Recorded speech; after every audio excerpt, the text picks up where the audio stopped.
Hello everyone, అందరూ ఎలా ఉన్నారు? బాగున్నారా? సండే స్పెషల్స్ ఏం చేసుకుంటున్నారు? ఈరోజు మంచి రెసిపీ తోటి వచ్చానండి. అది ఏంటంటే మీరు అడిగిన వంకాయ పచ్చిపులుసు పచ్చడి చేయబోతున్నానండి. మరి అది ఎలా చేయాలో రండి చూద్దాం.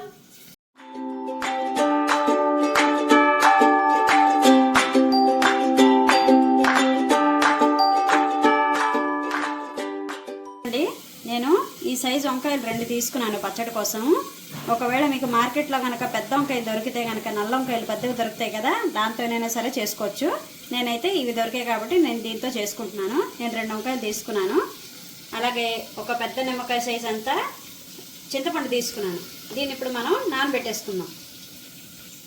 చూడండి, కొంచెం నేను నీళ్లు పోసి నానబెట్టేసుకుంటున్నాను. చింతపండు నానే లోపల ఇప్పుడు మనం వంకాయని కాల్చుకుందాం. చూడండి, ఇప్పుడు మన వంకాయని చక్కగా ఇలా కాల్చేసుకోండి. సిమ్లో పెట్టండి, మాడిపోకుండా చూసుకోండి, తిరగేస్తూ ఉండాలి. వంకాయ కాలుతుందండి, అలాగే చింతపండు కూడా నానుతుంది. ఈ 2 అయ్యేలోపు నెక్స్ట్ ఏం చేయాలో చెప్తాను. చూడండి, వంకాయ అయితే కాలిపోయింది. ఇప్పుడు మనం స్టవ్ ఆఫ్ చేసేసుకుందాం. స్టవ్ ఆఫ్ చేసేసుకొని వంకాయని చక్కగా చల్లారబెట్టుకుందాం. వంకాయ చల్లారేలోపు ఇప్పుడు మనం పచ్చడికి పోపు పెట్టుకుందాం రండి. చూడండి, నేను ఇక్కడ 2 మీడియం సైజు ఉల్లిపాయలు ఇలా తరుక్కున్నాను ముక్కల కింద. అలాగే 4-5 పచ్చిమిరపకాయలు ఇలా సన్నగా తరుక్కున్నాను. కొంచెం కరివేపాకు.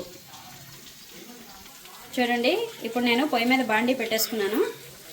4-5 చెంచాలు నూనె వేసుకోండి.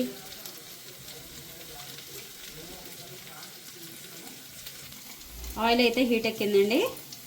1/2 టేబుల్ స్పూన్ ఆవాలు,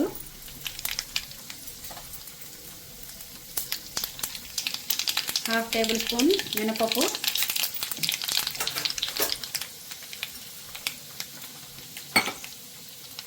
1/2 టేబుల్ స్పూన్ శనగపప్పు,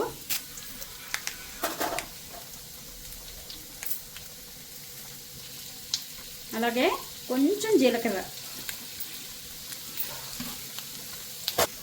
4 ఎండుమిరపకాయలు ముక్కలు చేసి వేసేయండి. పోపును ఒకసారి కలుపుకుందాం.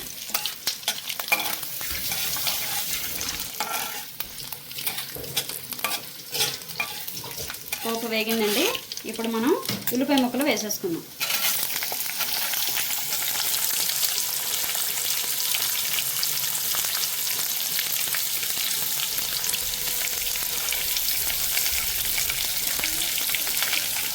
ఒక్కసారి ఉల్లిపాయ ముక్కలు ఇటువంటి కలిపేసుకొని పచ్చిమిరపకాయలు కరివేపాకు కూడా వేసేయండి.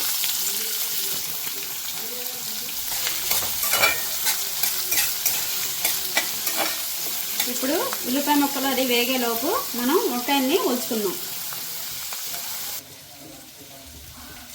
వంకాయల్ని ఇలా చక్కగా తొక్క తీసేసుకోండి.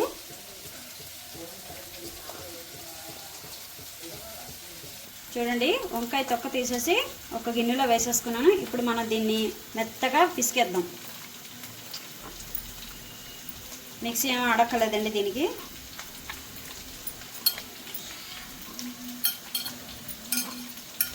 వంకాయ మెత్తగా పిసికేసాను కదండి. ఇప్పుడు మనం చింతపండు రసం తీసి వేసుకుందాం. పచ్చి చింతపండే వేసుకోవాలి రసం. ఇదేం పోపులో వేయక్కర్లేదు. వంకాయ ఎంత ఉందో చూసుకొని దానికి తగ్గట్టు పులుపు వేసుకోండి. ఎక్కువ వేసేసుకుంటే బాగోదు, మరీ పులుపుగా ఉంటే తినడానికి బాగోదు. చూడండి, పులుసు వేసేస్తున్నాను, చింతపండు పులుసు.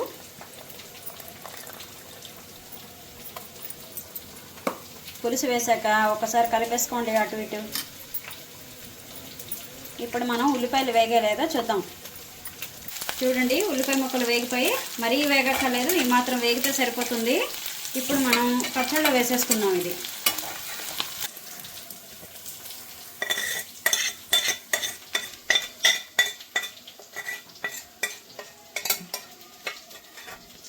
ఇప్పుడు ఒక 1/2 టేబుల్ స్పూన్ పసుపు వేసుకోండి. అలాగే రుచికి సరిపడా ఉప్పు.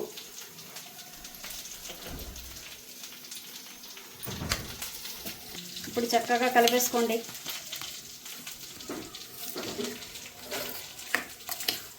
ఇది పులుసు పచ్చడి అండి. వంకాయ బండి పచ్చడి కూడా చేసి వీడియో పెట్టాను, లాంగ్ వీడియో. ఛానల్లోకి వెళ్ళి చూడండి, వంకాయ బండ పచ్చడి చేసి పెట్టాను.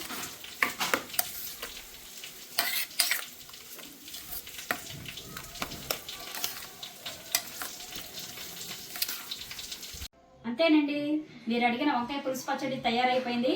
మరి ఎలా తయారు చేశానో చూసారు కదా, మీరు కూడా ఒకసారి ట్రై చేయండి. మరి ఈ వీడియో కనుక మీకు నచ్చినట్లయితే లైక్ చేయండి, షేర్ చేయండి, సబ్స్క్రైబ్ చేయండి. నెక్స్ట్ వీక్ మంచి రెసిపీ తోటి వస్తాను.